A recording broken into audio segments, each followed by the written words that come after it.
Hi. We are actually going to church. It's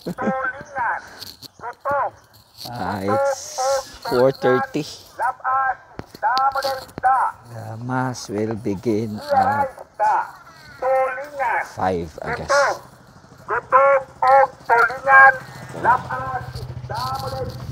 Payong-payong.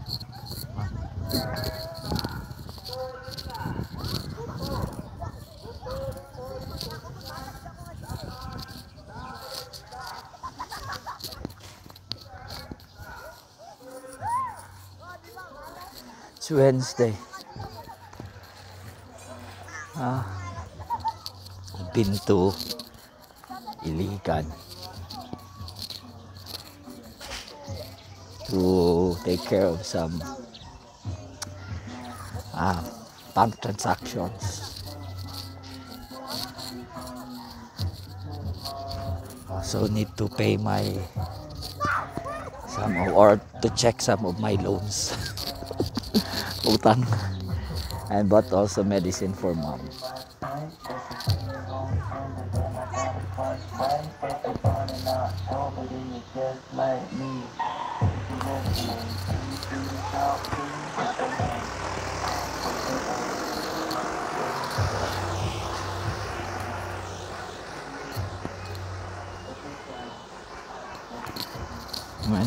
Naglalaro, nagdula, dula.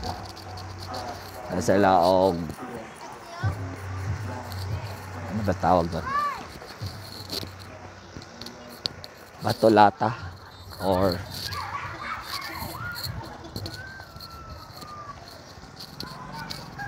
slipper, ano ba yan? Basta batolatas or parang baseball na ginagamit yung tsinelas.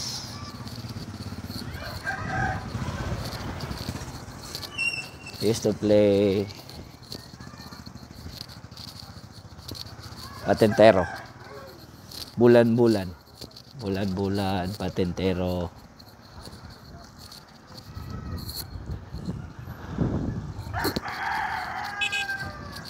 We have diverse ways of doing things.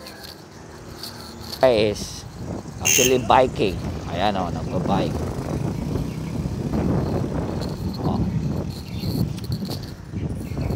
We have different customs. We dress differently.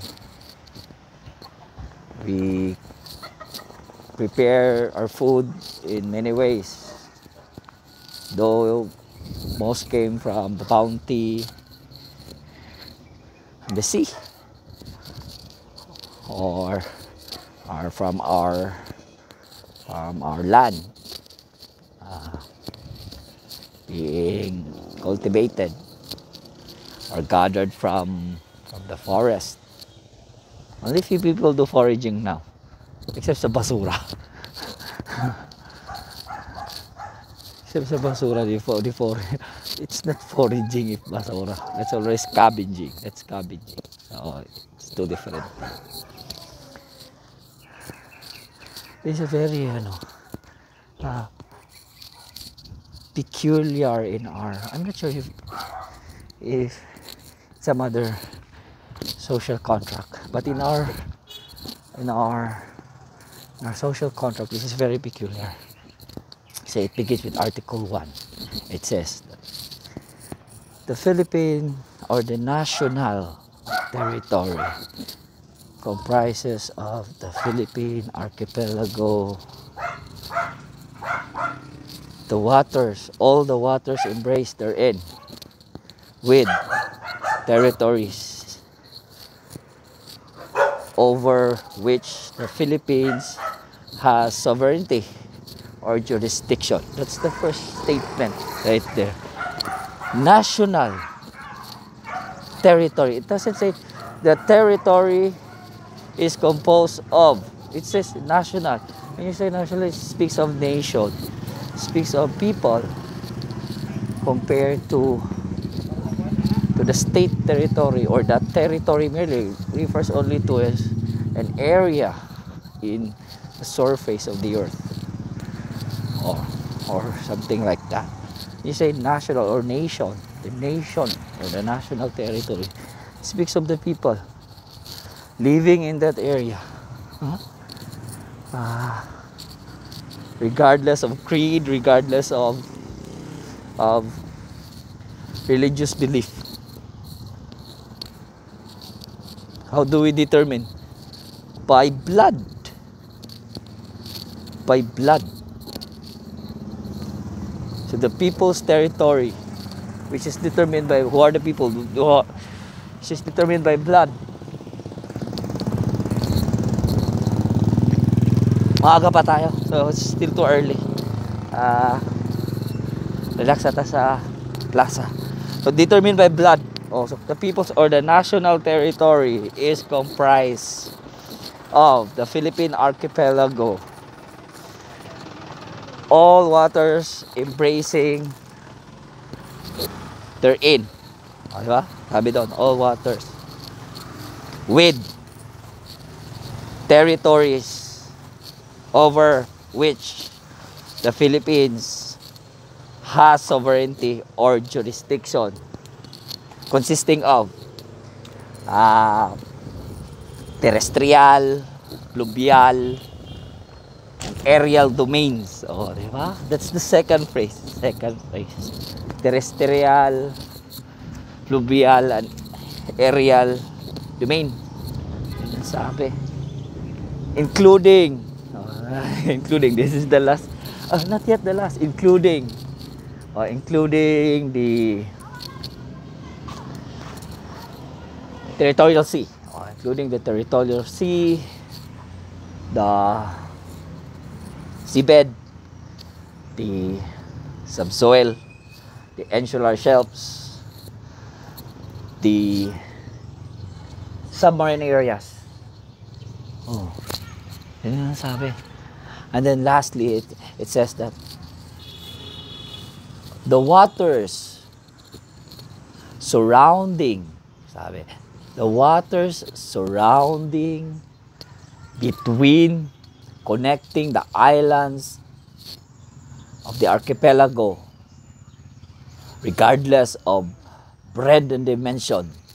Regardless of breadth and dimension, shall be the internal waters of the Philippines. Sabi. So, the first statement there says a lot of things. Tatlo yun. It says national or the people's territory, which is of course determined by blood, regardless of belief. We are Malay. We're Malay people. Ano ba ibig sabihin na Malay? I was really wondering about this. We're Malay people. And then, what does it mean to be a Malay? It's Malaya, from the root word of Malaya. We actually roam around these areas, this part of the world, Malaya. Diba? That's why our basic unit is the barangay. Balangay or the barangay. Since it is by blood, of course. Because one balangay or one barangay is composed of again, extended family with the same family tree or extended family tree. Ba't ganun? Bakit hindi si barangay captain yung leader ng lugar namin? Bakit si mayor? Well, municipality already covers what? Covers not only your lineage, but again, other families also with the same blood.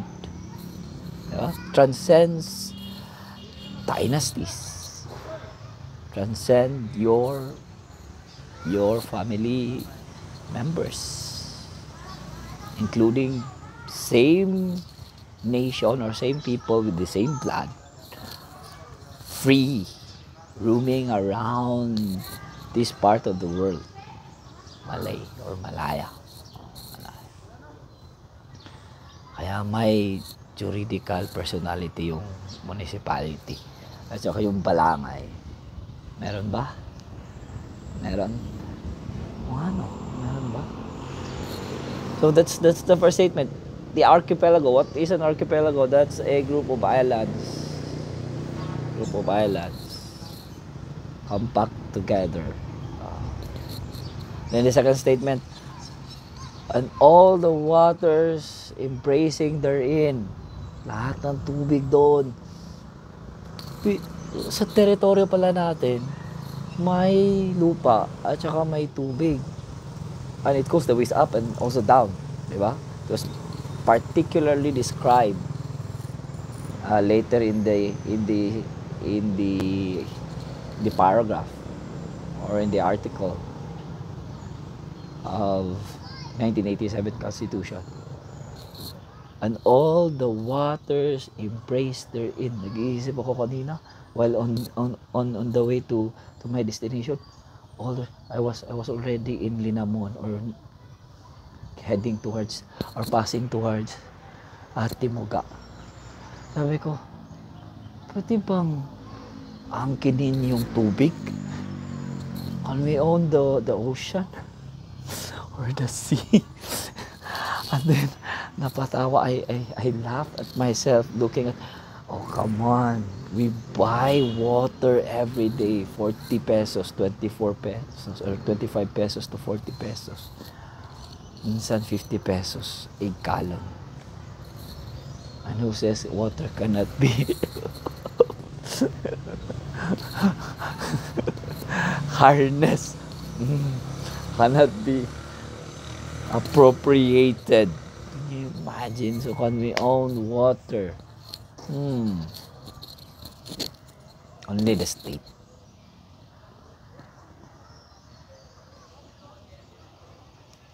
Of course, only the state.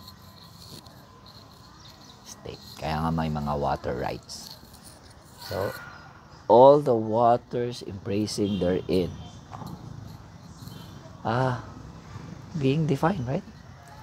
So, and then, yung archipelagic, yung whole Philippine archipelago, does it only refers to the islands?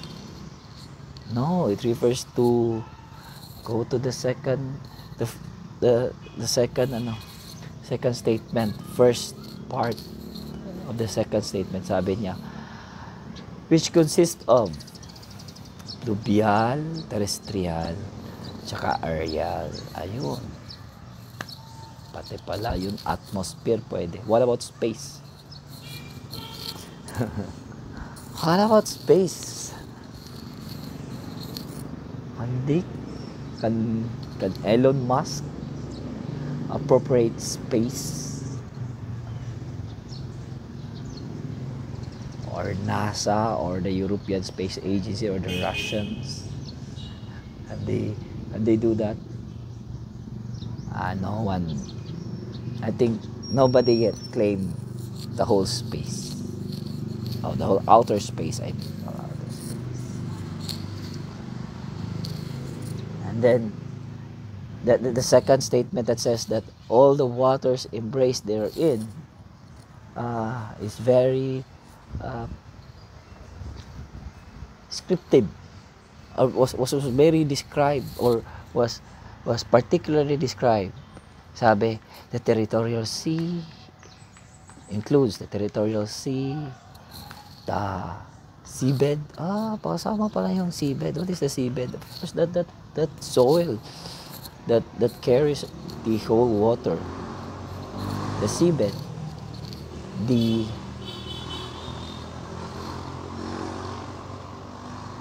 insular shelf, the other submarine areas. Yung mga yan, di ba? Very clear. Territorial sea, the seabed, the subsoil. Even the subsoil.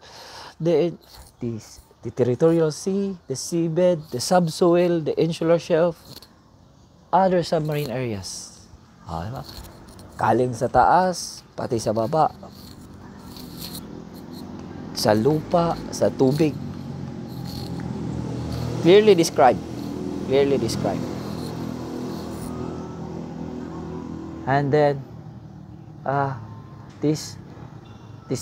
third statement in our contract or in our social contract says that with, it's with, meaning kasama ng dalawa, together with the Philippine archipelago and all the waters embraced therein are territories over which the Philippines has sovereignty or jurisdiction. How this was qualified. How this was qualified.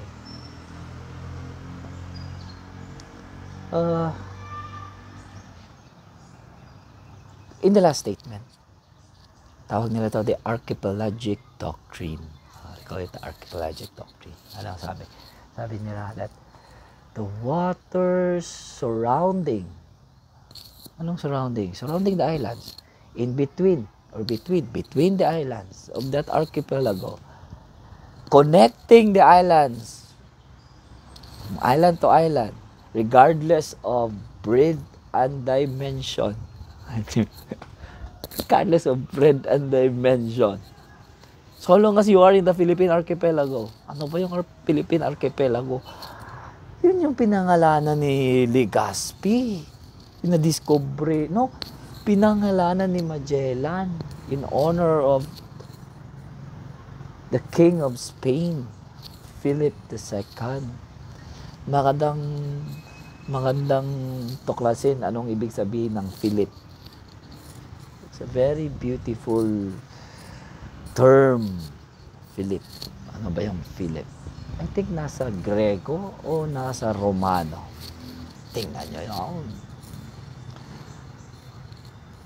Ayun, that archipelago that was named by those explorers. Later on, delineated through the Treaty of Paris and the Treaty of Washington. Yun yung mga yun. Diba? That archipelago. And then, what includes those? The waters surrounding, between, connecting the islands of the archipelago, regardless of breadth and dimension. Chap-chapin natin yung buong kapuluan. Chap to. Doon na chap-chap to kapuluan. Drawing ka lang dun sa dagat. Hindi pwede yun. We cannot draw things in the water. Basic rule. I mean, common sense. How can you draw something? How do we know that that's even a boy changes from time to time? Kahit naka-anchor yan dyan, it changes. The seabed is changing. And unlike the land that is, although changing, but gradually, it's a flux. It's a flux. So we cannot just draw a line there. Kahit GPS. Yes, kahit GPS. Because in a GPS, it's, ako, pinasok ko na talaga ito. In my own opinion, in my own belief. Kasi pag GPS, di ba, nakalagay na doon. Okay. Di ba, yun yung sa survey. Oh. Anin mo naman yun. Yung sa coordinates. If the whole sea is actually in flux, parang imaginary lang yun. Imaginary coordinates na ganun. That's what will happen. Ibig sabihin ba, walang accuracy? We're not talking about accuracy. We're talking about the practicality of delineating an ocean, for example. How do we do that? Do we send ships there to float every day and live? Ang mga padyaw lang atang may karapatan dyan. Or dito, perhaps, they could not even, they do not even own it. It's for everybody. Really? Is it for everybody? Nation.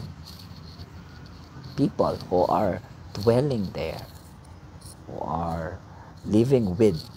I think that's the best source of natural law.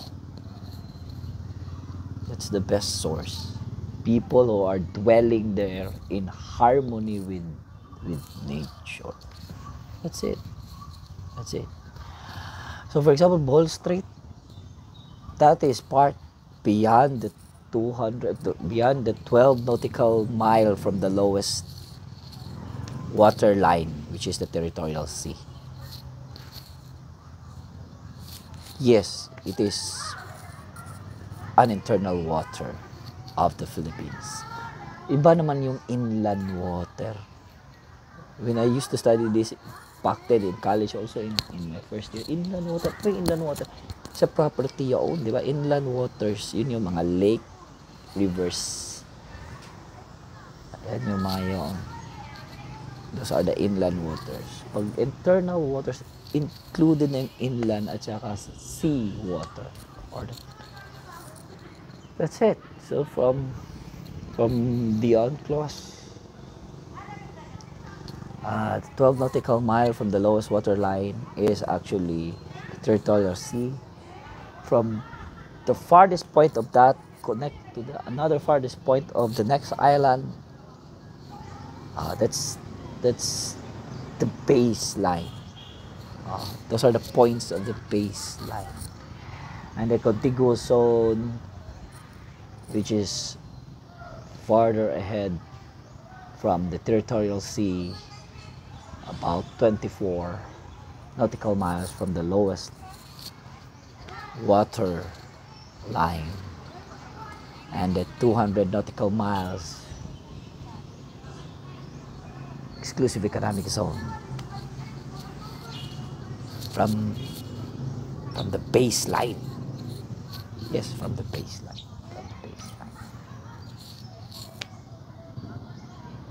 That's who we are. Begins with the people, not with the territory. The national or the people where they dwell in, or the Filipino people, or it did not even name it immediately Philippines.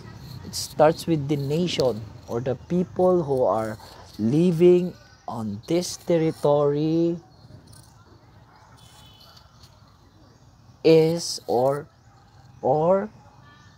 occupying this territory, which is called the Philippines or the Filipinos in this archipelago, or in this the people who are dwelling in this archipelago or Philippine archipelago.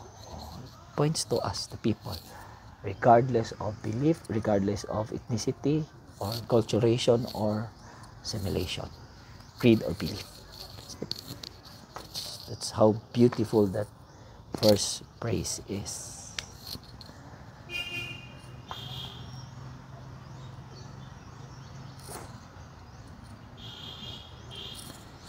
Oh, haba na, 23 minutes na. Wala pa. Pray mo na ako. Sige guys. That's our church. Oh. Sige. I hope you enjoy our conversation. I'm going to show you our church. There it is. It's where we are going. Here is, we usually spend time running.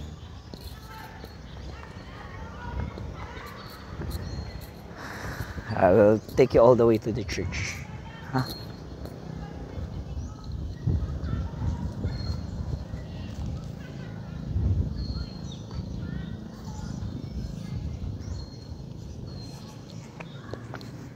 No.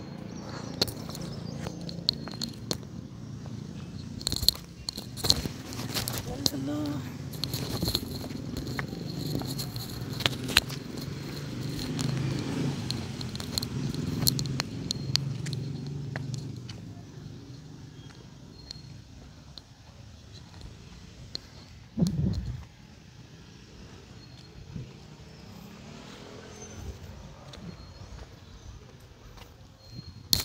I think I'm too early.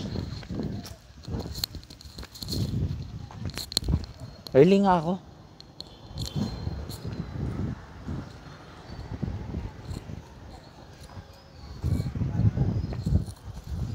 Sige lang, I promise you to take all the way to the church. So, dalhin ko kayo doon.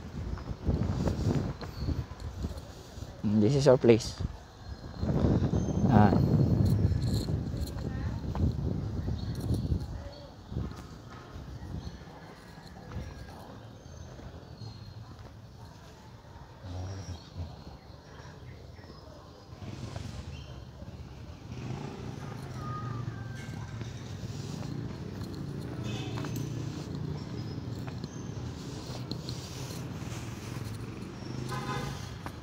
Alright.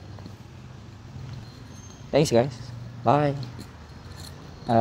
See you soon.